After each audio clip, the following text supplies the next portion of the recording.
Hey everybody, thank you for joining me in another video. In this video, I'm going to highlight a short game between Mikhail Tal and Georgiy Tringov, and I think that this game really outlines the importance of early development and harmonious development at that, and then also the importance of not spending unnecessary time moving pawns in the opening. So in the game, Mikhail Tal had white pieces, and he started with e4, g6, d4, bishop to g7, knight c3, d6, knight f3, c6. And so this is a variation of the modern defense. And as we can see here, in the four moves that have been played, Black hasn't developed his pieces such that they contest for central squares other than fianchettoing his bishop on g7. And now with this move c6, he's also depriving his knight on b8 of its most logical square. So moving forward, we may consider that Black has a hard time developing and feels rather cramped. Instead of c6, Black should have considered knight to f6, preparing himself for a kingside castle.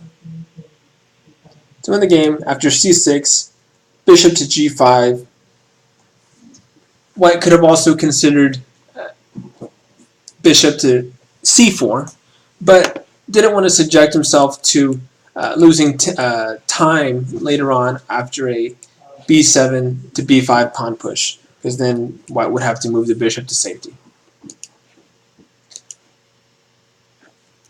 After bishop to g5, White responded with queen b6, attacking this loose b2 pawn.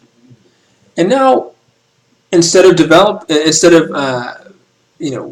moving his queen or his rook to defend this b2 pawn, White favors the development of his pieces. And so, a move like queen c1 would put the queen on a rather passive square. So White played queen d2. Of course, the obvious move, Black captured. Rook to b1, attacking the queen. Queen to a3. And now the rook has this very nice semi-open b file. Bishop to c4, continuing with development, and then queen a5. And so we look at this position, and White's one move away from castling kingside. All of his minor pieces are developed. In one move, his rooks will be connected, and White has a stronger grip on the central squares. At the same time, Black remains mostly on the 8th rank, a rather passive position, and we will see how White punishes this mistake by Black. So White plays the obvious kingside castle, and now rooks are connected and king is safe, and White can move forward with this attack. e6, yet another pawn move, and this is almost comical at this point because now not only is the knight on b8 deprived of his most logical square, but now the light squared bishop for Black is going to have trouble developing itself. Rook f to e1, lining the rook on the central file and on the same file as the centralized king. a6, and this is again another pawn move by Black. Bishop to f4, and we have this almost textbook structure by White, where he's developed all his pieces harmoniously, controls the center with an iron fist, and of the 11 moves that have been played after Black's e5 pawn push, 4 of those moves have been with the queen, and 6 moves have been with a pawn. Meaning that of the 11 moves, only 1 move has been dedicated to actually developing a minor piece, and even then, Black's control of the center wasn't very bolstered by this bishop being on this long dark square diagonal. Instead of e5, Black should have considered, queen to c7, after which White would play d5, trying to open the center, e5, keeping the center closed, because whenever you haven't castled, it's not a good idea to open up the center. D takes on c6, sacrificing the bishop. E takes on c4, obviously. e5, d takes on e5, And now white finds themselves with this very nice open d file. It would be easy to swing this rook over and help to dominate the e file.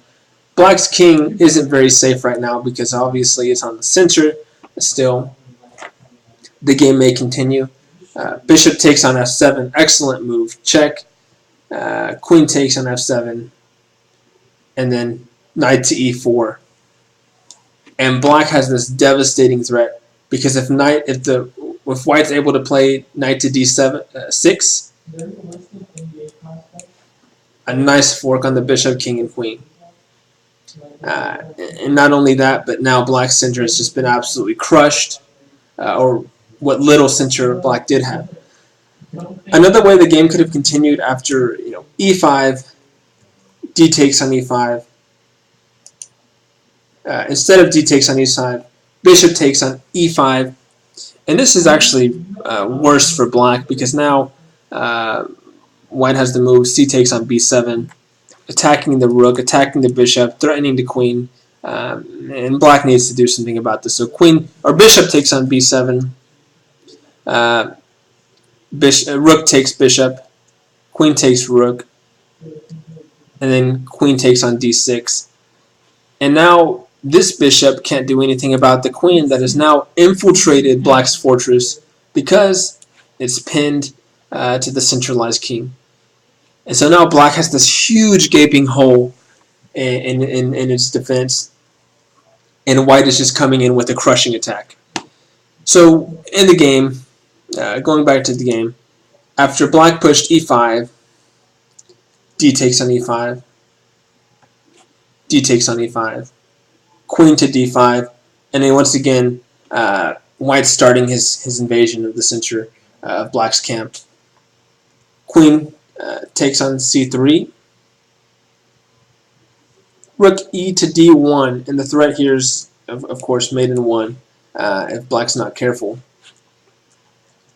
Knight to d7, blocking. Another way to continue if black were to move the bishop, for example, bishop to f6, knight takes on e5, attacking the queen, check, king to f8, and now queen to c7. And once again, all these pieces have just invaded black's camp. Black's pieces are very passive on the 8th rank. This king is going for a little walk here. No hopes of castling. And black would find himself in a very difficult position to defend. So going back to the game, after knight to d7 blocking the checkmate threat, bishop takes on f7 check, king takes on f7 of course, knight to g5 check, king e8, queen to e6 check, and in this position black actually just resigned. He'd had enough torture by Tal. But at the end of this game, I hope that I've highlighted the importance of harmonious development. We can see in positions such as this on move 11, black is very passive. He has this pawn structure that blocks in his minor pieces. He's not able to castle readily, and white has had this harmonious development of all of his minor pieces. He's getting ready to push in the center on the uncastled king, and black really has spent so much time on useless pawn moves and queen moves that counterattacking for him is something that's very difficult, and as we can see, he wasn't even able to accomplish it in this game. So in your own games, something to keep an eye out. Am I falling behind on development in favor of rather useless pawn moves, or am I going in for the attack like Tal did? Something to always keep in mind. Until the next video, I wish you good luck with your chess, and bye for now.